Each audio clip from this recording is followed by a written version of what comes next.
delincuenciales. Como ningún otro episodio criminal en México, ha exhibido el fracaso del Estado y de los gobiernos en tramos y en obligaciones fundamentales.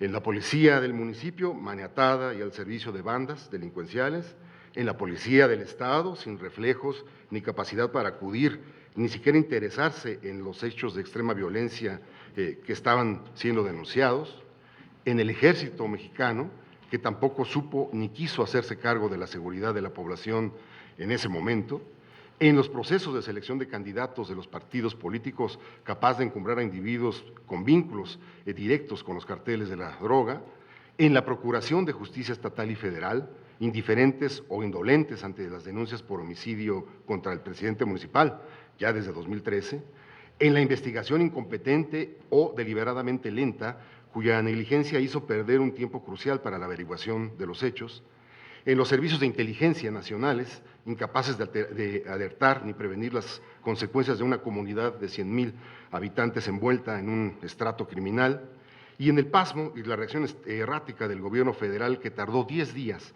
en atraer el caso de lesa humanidad y omiso por un año ante la denuncia contra el presidente municipal.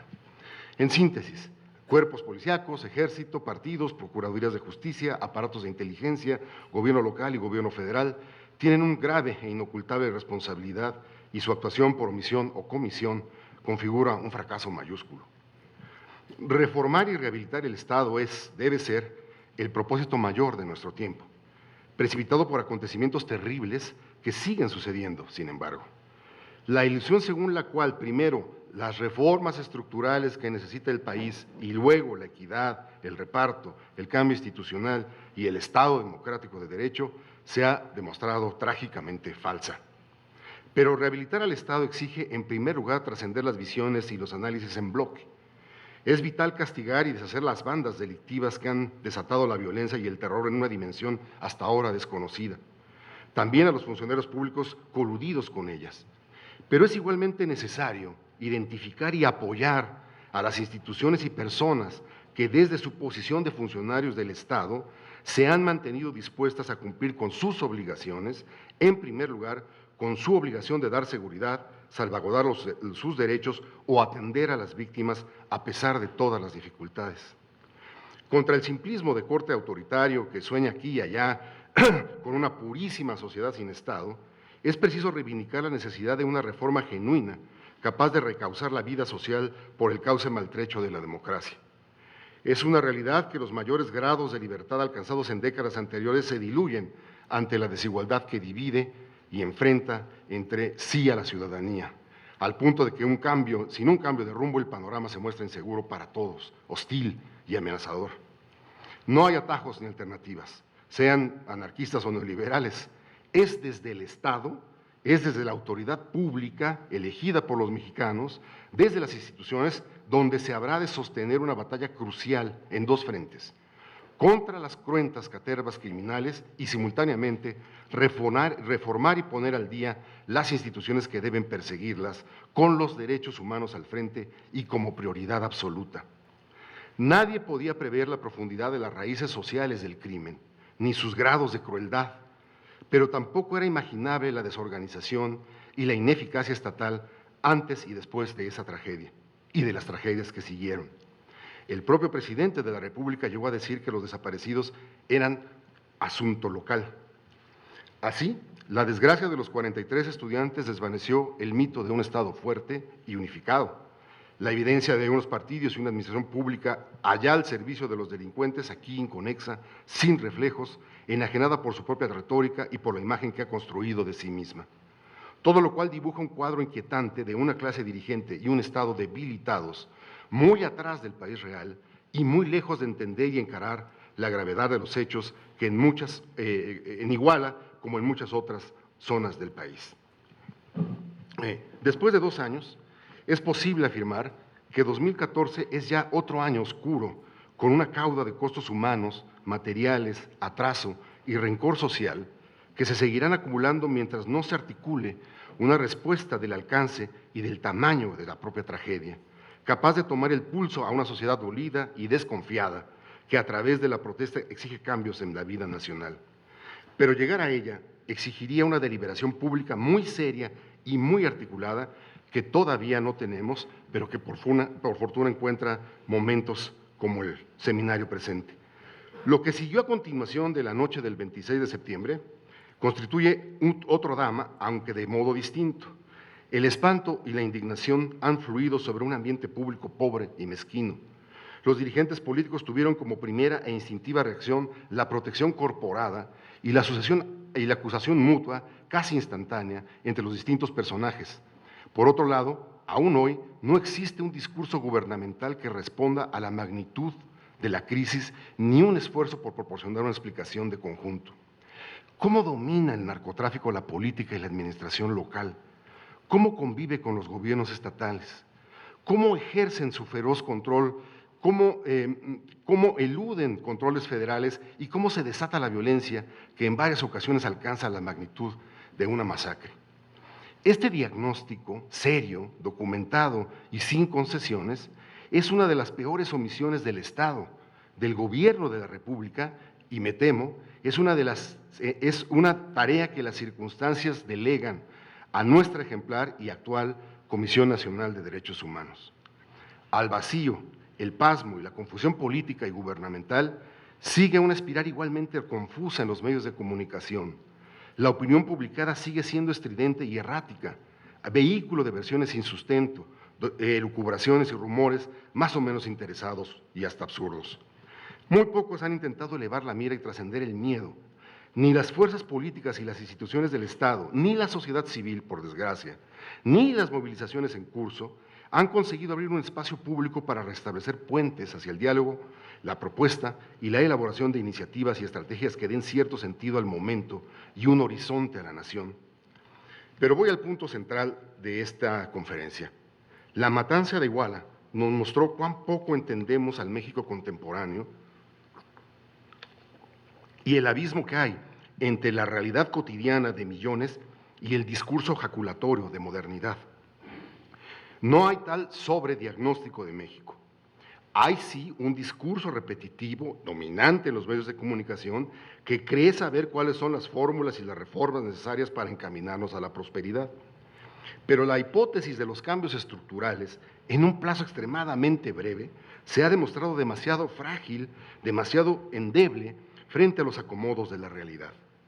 La parsimoniosa agenda gubernamental, según la cual las reformas institucionales y los cambios de gobierno podían esperar a la prometida bonanza de las reformas estructurales, han caído por su propio peso como meras hipótesis ante la evidencia del pasmo y la impotencia estatal. Por eso, por la gravedad de la situación y porque la enorme indignación y movilización nacional debe encontrar un cauce y una agenda de cambios propios, hace 2 años casi, desde el Instituto de Estudios para la Transición Democrática, propusimos 7 temas para el abordaje y el acuerdo nacional y social que nos parece urgente. 1. Los derechos humanos deben colocarse en el centro de los debates y de todas las políticas en adelante. No es admisible ya una política acomodaticia en la materia, y en ese sentido, el nombramiento de una personalidad independiente y solvente al frente de la CNDH ha sido un enorme paso adelante, pero su tarea apenas ha comenzado. 2. La atención a las víctimas vuelve a ser tema de enorme relevancia porque son el centro del dolor y de la indignación en nuestro país. La CNDH lo hace, y lo hace bien, pero creo que el país necesita que esa institución multiplique una política de respaldo profesional, información, diálogo y protección hacia los deudos más allá de la justa indemnización. Su cuidado y atención es el fundamento de cualquier posibilidad de reconciliación y recomposición social en Guerrero y en muchos otros estados del país. 3. La discusión y rehabilitación del poder municipal. A estas alturas queda claro que ese es el ámbito privilegiado por el crimen, no el único, pero para reproducir su control. ¿Qué políticas deben implementarse para fortalecer su capacidad institucional? ¿Qué facultades deben ser asumidas por los gobiernos estatales y cuáles por el federal? La recentralización no parece ser una opción, como mostró Michoacán, pero tampoco el abandono y la indiferencia ante gobiernos tan débiles y tan expuestos ante poderes criminales que los superan ampliamente. Es posible que haya llegado la hora de replantear el mapa municipal de México, su fusión, ampliación, fortalecimiento, régimen de facultades, responsabilidades y derechos. México está obligado a examinar con toda seriedad la cuestión del federalismo, pieza clave del Estado, que desde hace tiempo espera su reforma en un sentido democrático. Es una discusión de gran alcance que merece una mucha mayor atención en el futuro inmediato. 4. La impartición de justicia es otra área clave que no se resolverá con el conocido expediente de presupuestos siempre incrementales ni con la magia atribuida a los juicios orales. Es preciso decir con todas sus letras que hay una crisis en el corazón mismo del Estado de Derecho, cuyos efectos ponen en un predicamento las aspiraciones de justicia y de equidad de todos los mexicanos. La corrupción no es un mal menor, al contrario, condiciona el funcionamiento de las instituciones y agrava la precariedad de nuestra coexistencia social. El Poder Judicial en su conjunto, especialmente el órgano rector, la Suprema Corte, tiene una gran responsabilidad en la tarea, compartida por el Legislativo, por cierto, de asumir en lo inmediato los cambios que la gravedad de la situación les plantea. Por ejemplo, los amparos solicitados por los criminales más señalados deben ser objeto de seguimiento por las instancias de supervisión y no solo por jueces aislados. Los juicios a los casos más graves deben cursar por trayectorias claras y perentorias sin excusas administrativas. 5. La pobreza y la desigualdad son el abono de la violencia endémica y del tránsito cada vez más expedito de la juventud hacia los mercados delincuenciales. Es imposible separar el atraso, la falta de crecimiento y de oportunidades de la decisión de miles de mexicanos para enrolarse en el ejército criminal que ya existe en México y que hoy ha puesto en jaque al Estado en amplias zonas y segmentos del país. Esta es la coyuntura precisa para replantear seriamente el conjunto de programas sociales en los órdenes federal, local y municipal, actualizar los programas contra la pobreza extrema y contra el hambre y, sobre todo, enviar un mensaje de cohesión social inequívoco. En ese sentido, la propuesta para incrementar el salario mínimo cobra un especial significado y trascendencia en estos días de agudos recortes, incluso allí en el gasto social. El incremento del salario mínimo para llegar a la canasta alimentaria diaria, o sea, para que un trabajador que elabora honestamente, no solo ha demostrado su factibilidad macroeconómica, no solo está madura la liberación jurídica del salario mínimo en tanto mera referencia de precios y conceptos, sino que ahora se erige como una oportunidad para que el Estado y los empresarios construyan una demostración inequívoca de su compromiso con el país y con la cohesión social. 6. El combate a la corrupción es la forma concreta que adquiere hoy esa enorme exigencia contra la impunidad y por el Estado de Derecho. Pocas veces estuvo tan claramente inserta y con tal urgencia en la agenda nacional una genuina reingeniería de la estructura de la rendición de cuentas en todo el país, especialmente en los niveles primarios del Estado. Eso tampoco aparece en el presupuesto 2017, por cierto. La elaboración de otra forma de combatir la corrupción está madura, lo mismo en la academia que en la política, y no hay razones para seguir posponiendo su operación. Y séptimo, crisis de representatividad, crisis administrativa y crisis en la capacidad de respuesta del gobierno. Un cuadro perturbador que debería convocar una discusión política amplia acerca del régimen y la forma en que se organiza el poder público. El presidencialismo, sus excesos, el personalismo que engendra y sus muchas trampas institucionales asociadas, muestra una y otra vez que no cuenta con el instrumental ni con la capacidad para gestionar el tamaño de los problemas ni la pluralidad y diversidad real del país. A querer o no, nos enfrentamos a una crisis de nuestra democracia, del régimen de partidos, del Estado de Derecho y de la política misma como actividad esencial para elaborar el interés público y encontrar soluciones comunes. La reforma del poder público está en el horizonte que puede encuadrar la discusión nacional en los siguientes meses. En resumen, estamos obligados a reformar todo lo que exige una situación inédita y ominosa. La movilización social debe ser un acicate para que cada uno de los eslabones que tiene que ver con la impartición de justicia sea revisado y eventualmente reformado. Estamos hablando de las policías, los ministerios públicos, los jueces, los reclusorios. No existe acto de magia que pueda resolver lo que tiene que hacerse con diagnósticos puntuales e iniciativas pertinentes en donde la Comisión Nacional de Derechos Humanos juega un papel absolutamente crucial. Abruptamente se ha terminado la leyenda dorada según la cual la corrupción endémica es manejable y sus excesos son administrables. Nuestro ya viejo modelo económico y mental y sus reformas estelares deberían despertar y atreverse a mirar los fundamentos de su propia subsistencia. Menos Estado, bajos salarios, burla a las regulaciones, desigualdad, posponiendo el bienestar de millones a las hipótesis y la buena suerte, siempre ubicada en el futuro de las reformas estructurales. Hace unos meses, se suponía, estábamos dando pasos de gigantes hacia nuestra definitiva modernización. Pero los más viejos problemas, no resueltos, los problemas pospuestos siempre, violencia, pobreza y desigualdad, nos precipitaron a las ruinas de un futuro que no llegó. Derechos humanos, desigualdad y combate a la corrupción, esa es la agenda a proteger, a resolver, si queremos abandonar el pasmo y la resignación en que ha caído el Estado y ahora también su presupuesto, por ahora más preocupado en tranquilizar a los mercados. Muchas gracias, Aníbal.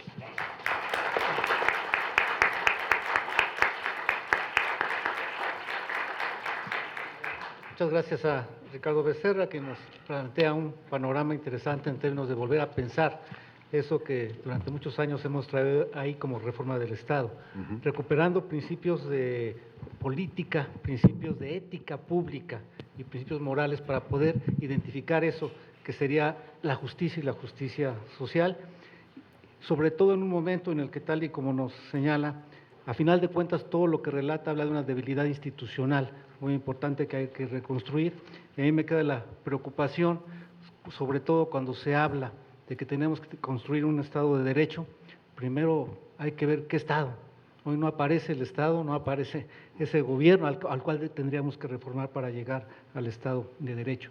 Un Estado que tenga legitimidad, credibilidad y que se aboque a lo que señalaba Ricardo, combatir estos males que ha señalado, violencia, corrupción, desigualdad, pobreza, para construir un Estado más social. Gracias, Ricardo. Bien, toca ahora el turno a la senadora de la República, Angélica de la Peña. Por favor, gracias.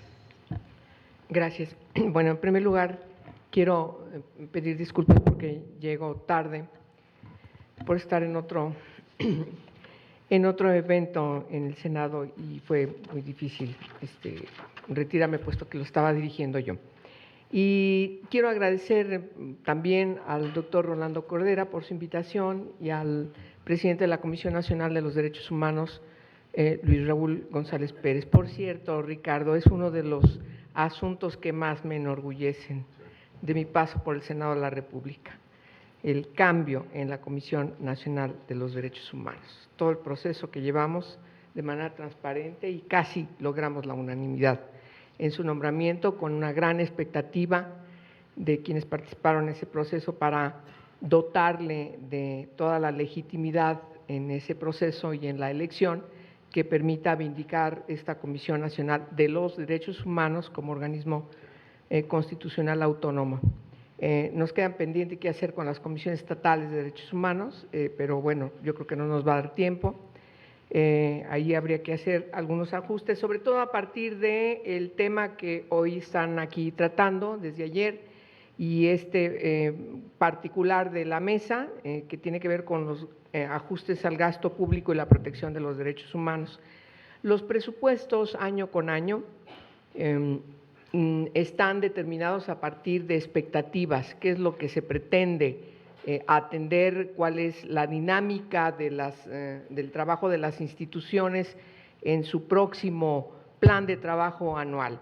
Tiene que ver y está circunscrito mucho con la entrada de los recursos, de ahí que la importancia de la discusión de los ingresos y particularmente la miscelánea fiscal, que casi siempre es una especie de vaivén, da una gran inestabilidad y falta de certeza, finalmente que impacta los programas que tendrían que ser establecidos de manera estructural, no estar supeditados a estos cambios. porque precisamente en materia de derechos humanos, cuando un país como México tiene tantos pendientes, cuando hay tantas situaciones por atender, me refiero en la implementación de políticas y acciones gubernamentales que garanticen el ejercicio pleno de los derechos humanos de todas las personas, particularmente aquellas que están en una situación de gran desigualdad social, pues requerimos que haya estabilidad. Y bueno, es algo que queda para ser atendido de manera docta por los especialistas, yo no lo soy de ninguna manera, pero me parece que uno de los retos que tenemos en el próximo año es precisamente evitar, y creo que lo que nos ha planteado aquí Fundar, ellos sí de manera docta, pues nos dan directrices de especial preocupación que ojalá que podamos incidir.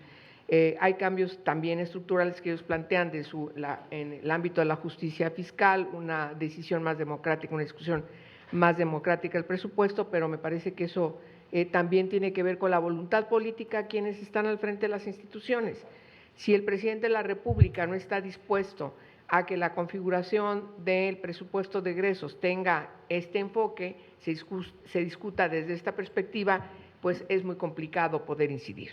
No es desconocido por ninguna y por ninguno de ustedes que los ámbitos gubernamentales, prácticamente en su mayoría, le tienen un escozor, les da urticaria sentarse con las organizaciones no gubernamentales o con las instituciones académicas o especialistas para poder decidir lo que tendrían que estar decidiendo y, por supuesto, influir en las decisiones que deben tomar.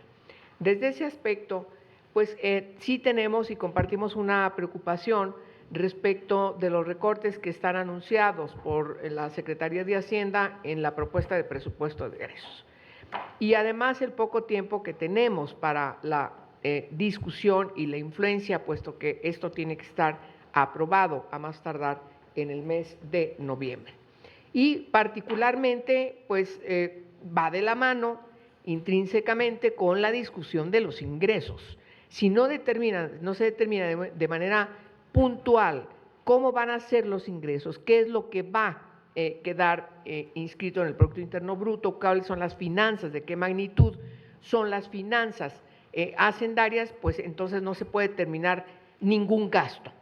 Y el problema tiene que ver también, además de lo que aquí se señalaba, de que México es muy mal cobrador en el ámbito fiscal y hay una gran desigualdad también, o ejemplos como las gasolinazos, que todos tienen un sentido de recaudación de recursos para el erario público y para los gastos del gobierno, pues entonces estamos en una situación muy complicada, sobre todo por los tiempos que estamos viviendo en el mundo. Dos fenómenos que ya también aquí se dijeron, que tienen que ver con la caída del petróleo, pero también la situación política de la elección de Estados Unidos. Y todo mundo está atento a ver qué va a pasar con el primer debate de Hillary y Trump el próximo lunes, y dependiendo cómo vaya es la fluctuación en los mercados y el impacto también al dólar, que prácticamente estamos viendo situaciones muy complejas. Y entonces yo puedo entender que el gobierno está frente a una situación muy compleja también, pero lo peor que le puede pasar es que se amorcillen, que tengan una actitud de acalambramiento y no sepan responder de manera creativa, de manera imaginativa frente a los retos que tienen.